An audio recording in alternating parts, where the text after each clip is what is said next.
Hello there. We're about to bring you the assessment of Canada. Basically 23-24, but mostly on the Copa America. So I did cover the 4 groups, but for this intent and purposes, I will be just doing my assessment of Canada, going all the way from the group stage to the final 4 and the 3rd place game.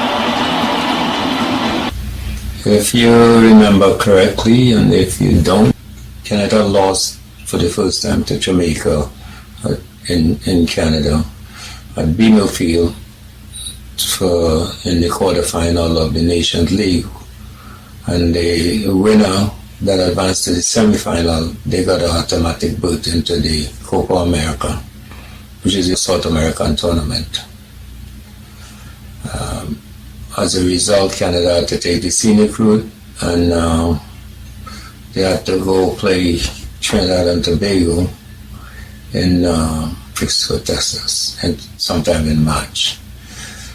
So with that in mind, I decided, seeing that the 3 teams Caribbean Stars really support is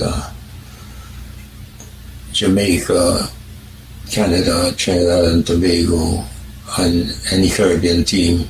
It was imperative with Jamaica already into the Copa America and Nations League that I see what was happening with the Trinidad and Tobago national program, and also see and try to figure out why Canada was struggling after doing so well in the previous tournament. So I went to Texas to cover both the National League games there and the Trinidad game. So in reaching the Trinidad game, Canada was dominating possession, but at the end of the day, they ended up with 2-0 score, shots on goal. But the play wasn't as dominant. And the reference that I had there moving forward was the second goal by Jacob Schafferberg. It was a left foot bullet to Ruffer.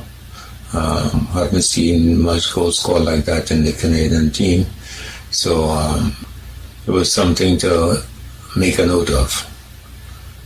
So in going in, it seemed like Marsh had to make a decision, and his decision was to make Alfonso Davies the captain of the team for the Copa America. I didn't really see it that way, but I guess if they make a decision like that, I would hope that they give him the tools and whatever it is he needs to be a little more vocal, to be a little less, I would say, selfish in his play. Now Canada had to open the tournament against Argentina, led by Messi.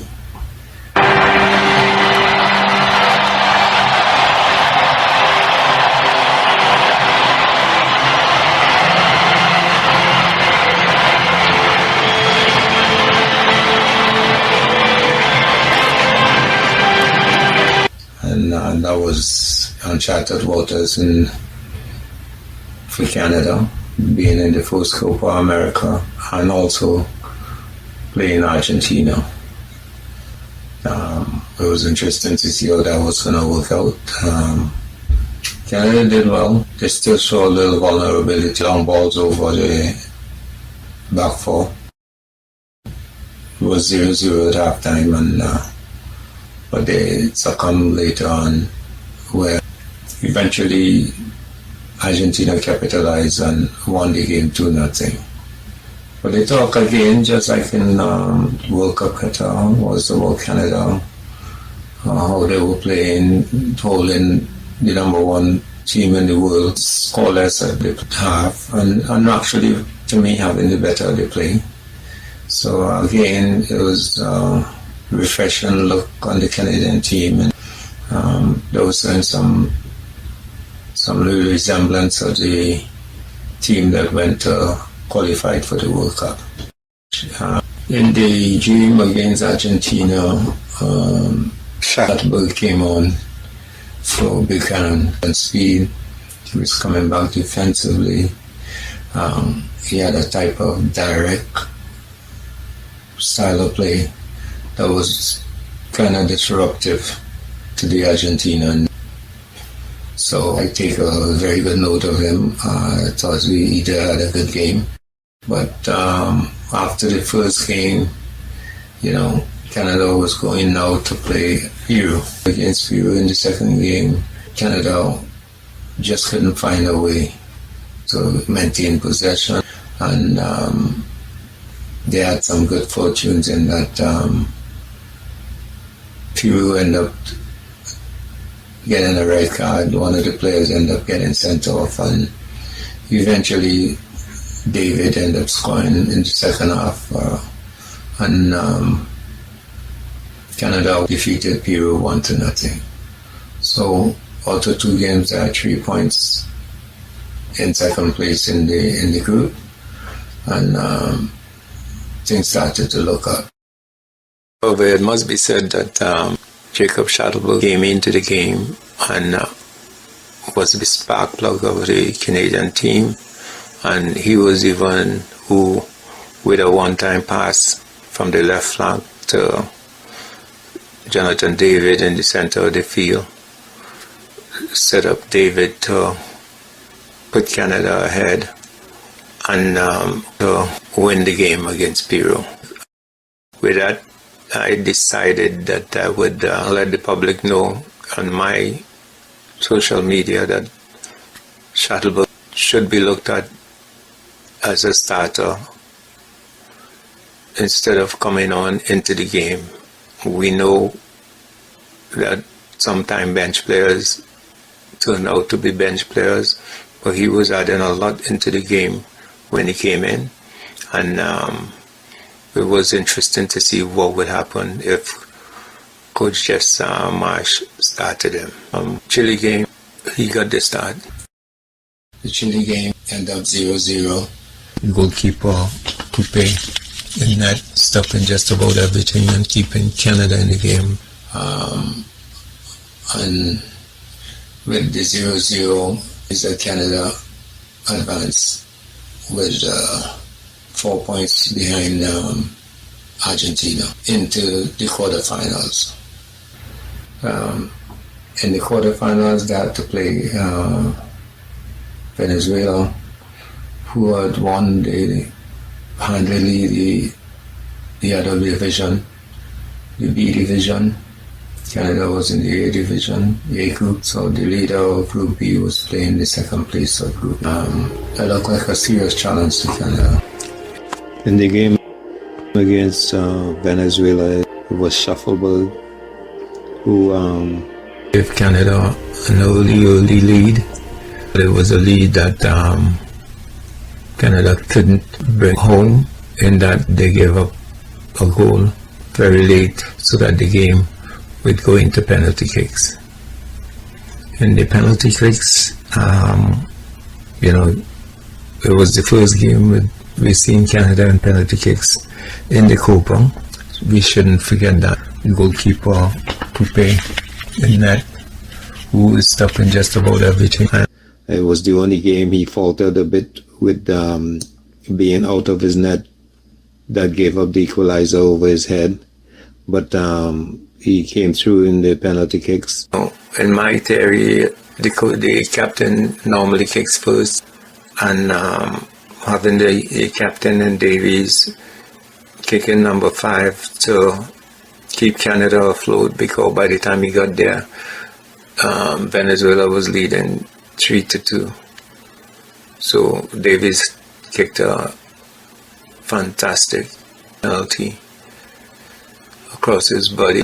Venezuela missed, and Ismail Konin came in and with a little hesitation, put the ball across his body into the left corner to the goalkeeper right, and Canada advanced to the semi-final.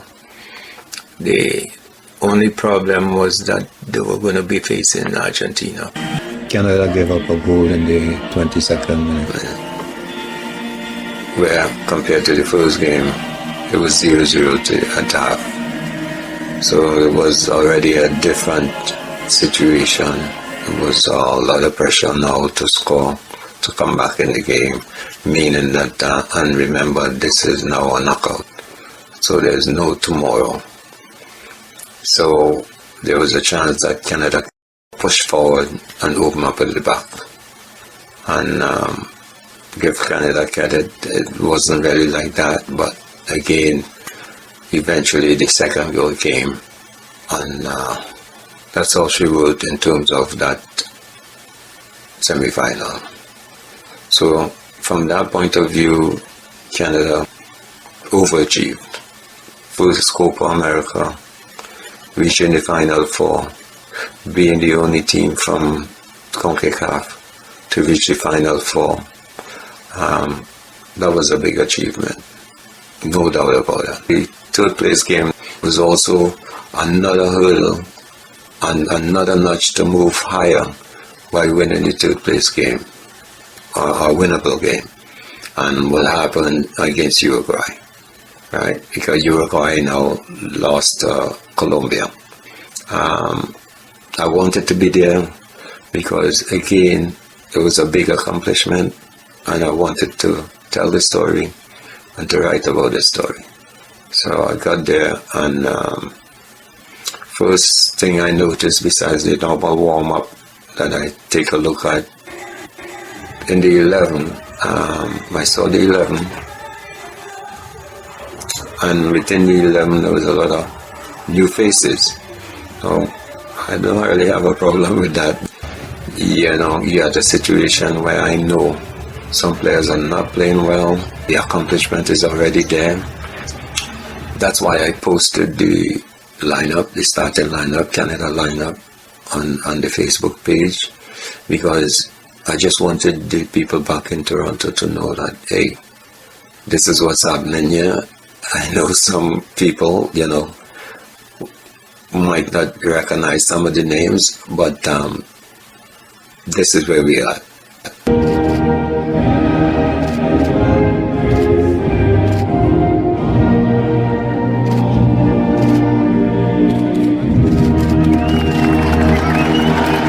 These stats, we start terrible again. Uruguay gave up a goal, I think it was in the first 8 minutes or 7 minutes or something like that.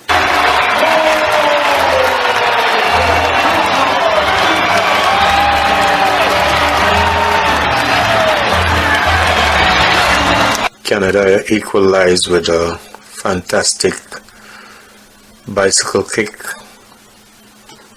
by Ismail Cornell that went over the keeper head, and the game was tied 1-1 at the half. Canada went ahead.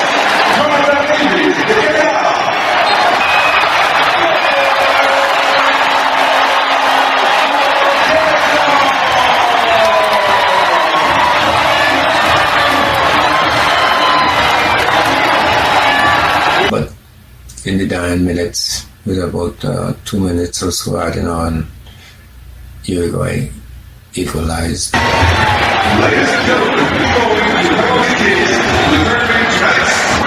Uruguay went on to win on penalty kicks.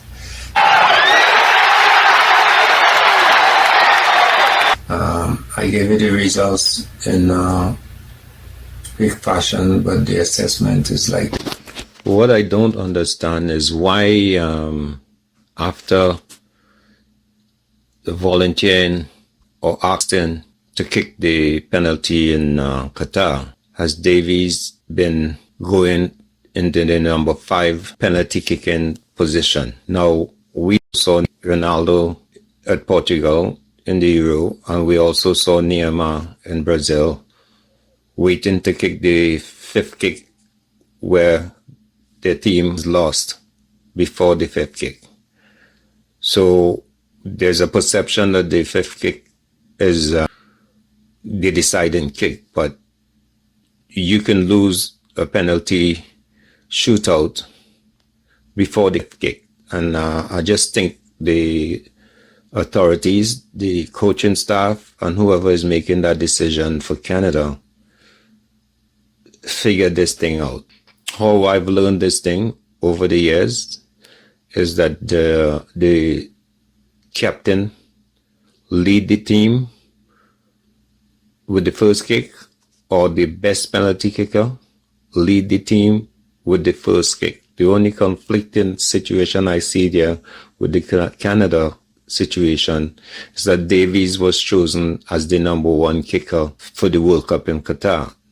He's one of the highest profile player in the country. So is he relegated to fifth? Is there a chance that there's a situation for glory at fifth? How is that decision being made? Davies kicked fifth just to tie up the score, and they missed, and Conan scored for Canada to advance to the semi-final.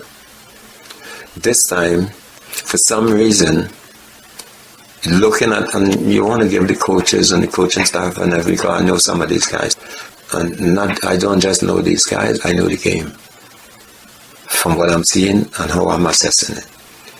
So the third place game, Conan is kicking before Davies. No goals has been missed to that point. No penalty was missed to that point.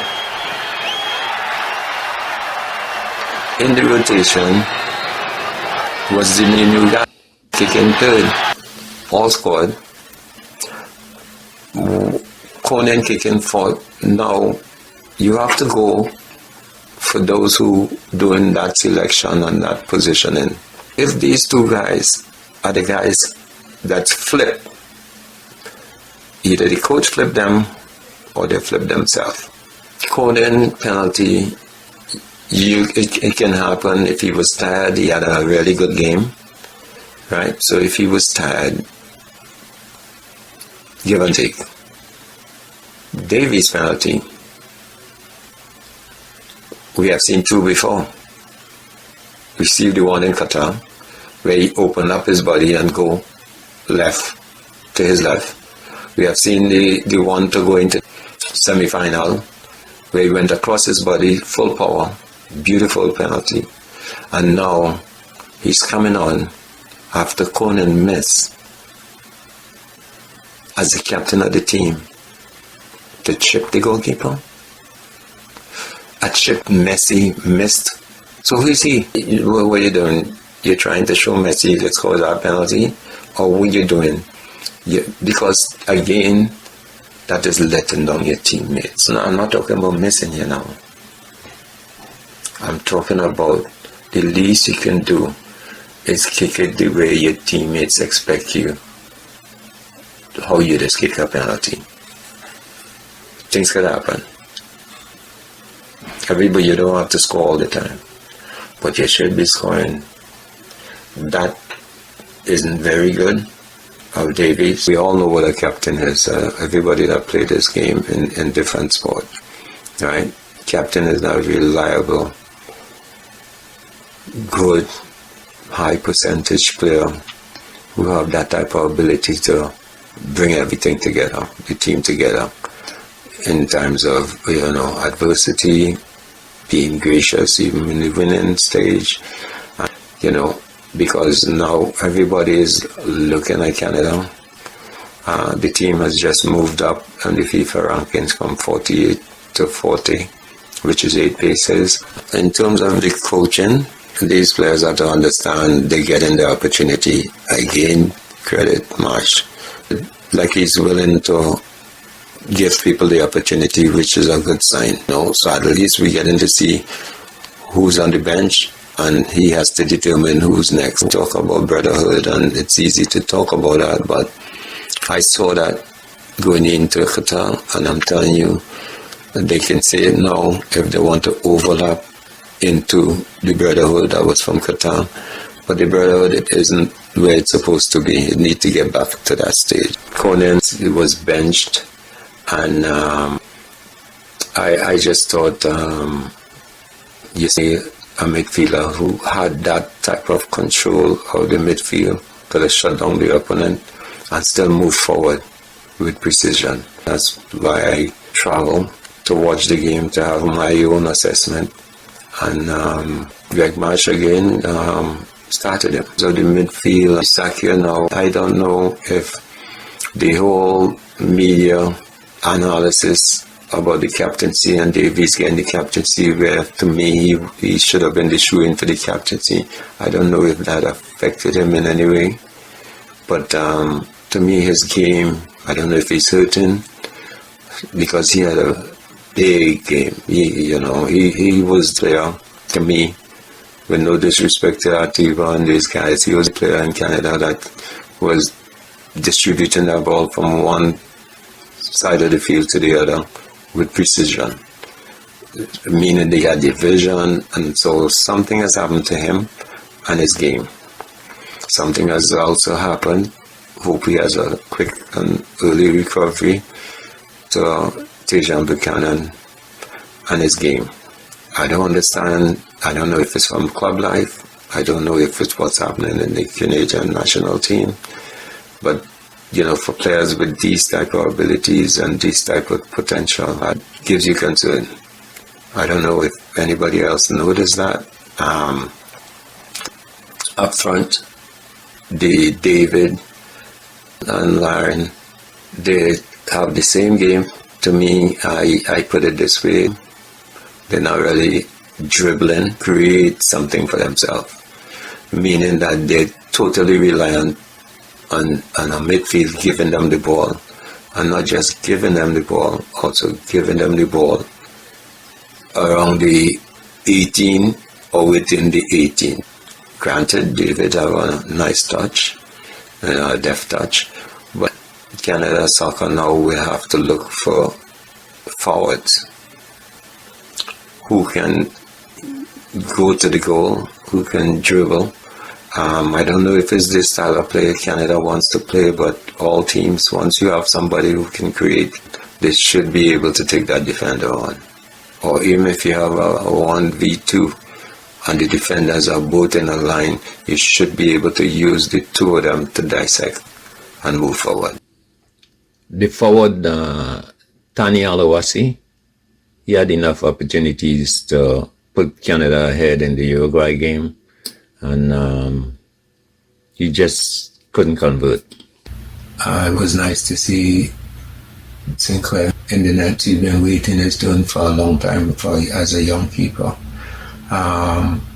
It's also good to see that Richie Laria, how he handled the team as the captain when Davies didn't start in the last game. Coach Marsh, a lot of credit. Coach Marsh, 13, Sinclair. He credited players that were playing well. He substituted players that weren't playing well in the game after giving them ample time to get the game together. But I think when you put all those things together, to do all those things and lead Canada, who's at the brink of doing more and accomplishing more, we can see that happening in the future.